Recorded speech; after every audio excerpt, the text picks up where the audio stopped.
এবং আপনারা জানেন যে কোনো ফ্ল্যাট বা ল্যান্ড যখন মর্গেজ রাখা হয় তখন CIB credit information bureau Bangladesh ব্যাংকের একটি সংগঠন কোনো ব্যক্তি যদি কোনো ফ্ল্যাট বা জায়গার এগেইনস্টে লোন নেয় তারপর কিন্তু সেখানে সংগ্রহ থাকে। আমরা দেখছি যে সিআইবি রিপোর্ট সঠিক থাকার পরেও ব্যাংকের একটি চক্র এই এনআইডি দ্বারা করে দেয় এদের চক্র, প্লাস ভূমি অফিসের যে যারা রেজিস্ট্রি বা এই যে ডুপ্লিকেট দলিল যারা করে দেয় এই দেশ সম্মিলিত একটি চক্র এই ভূমি জালিয়াতি, ফ্ল্যাট জালিয়াতির সাথে জড়িত। এবং আমরা গত 2 দিন অপারেশন করে প্রায় 8 জনকে অ্যারেস্ট করেছি। 8 জনের মধ্যে যে একটা নাম বলি, একজন এখানে আছে যার নামে 6টি এনআইডি কার্ড, 7টি এনআইডি কার্ড। 7টি এনআইডি কার্ডের মধ্যে 6টি এনআইডি কার্ড ব্যবহার করে এবং ওই ফ্ল্যাটের 6টি দলিল, ডুপ্লিকেট দলিল ওই অফিসের যারা কর্মচারী আছে তাদের সহযোগিতায় তুলে 6টি ব্যাংক থেকে লোন নিয়েছে। আইএফআইসি, ডাচ বাংলা ব্যাংক, অগ্রণী ব্যাংক, আইপিডিএস লিজিং এজেন্সি, লঙ্কা বাংলা, অ্যালায়েন্স ফাইন্যান্স। এক ব্যক্তি একই ফ্ল্যাট ডুপ্লিকেট দলিল তৈরি করে 6টি আর্থিক প্রতিষ্ঠান থেকে লোন নিয়েছে 8 কোটি টাকা এক ব্যক্তি। এরকম আমি 2-4 জনের নাম বলি। আর একজন আছে যিনি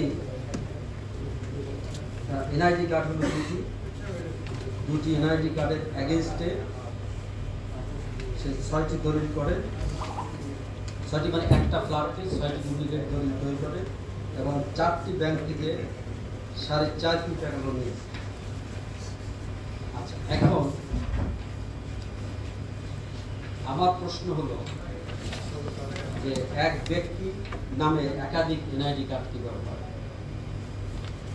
এক ব্যক্তি একটি ফ্ল্যাটের এগেনস্টে বিভিন্ন ব্যাংক থেকে কিভাবে লোন নেয়? যেমন আরেকটি নাম আমি বলি, রাকিব। তার এনআইডি কার্ড হলো 2টি। সাধারণ মানুষদের পৌঁছে দেওয়ার জন্য আপনি আপনাদের এখানে কষ্ট করে আসার জন্য বলেছি। সবাইকে ধন্যবাদ। প্রত্যেকটি আমি কিন্তু স্পষ্ট বলেছি যে লোন দিতে হলে সিআইবি চেক করে নিতে হয়, ক্রেডিট ইনফরমেশন ব্যুরো, যে এই ল্যান্ড বা এই জমি বা এই ফ্ল্যাট অন্য কোথাও মর্গেজ আছে কিনা। আচ্ছা, এখানে ব্যাংকের লোক জড়িত। আমরা ব্যাংকের লোক অ্যারেস্ট করেছি এবং তাকে ইন্টারোগেশন করে বেশ চমকপ্রদ তথ্য দিয়েছি। আমরা রেজিস্ট্রি অফিসে যারা একই দলিলে একাধিক ডুপ্লিকেট কপি দিচ্ছে তাদেরকে আমরা আইনের আওতায় এনেছি। তাদের জিজ্ঞাসাবাদ করে অনেক কিছু পাওয়া গেছে এবং যাদের তথ্যপত্র অলরেডি আমাদের হাতে এসে গেছে, ইনশাল্লাহ আমরাও তাদের 2-1 দিনের মধ্যে অ্যারেস্ট করতে সক্ষম হব। মাননীয় সিআইডি প্রধান, যে এক একজনের নামে যে 6টি-7টি এনআইডি কার্ড ছিল তাদের কাউকে পাওয়া গিয়েছে কিনা বা নির্বাচন কমিশনের জড়িত ছিল?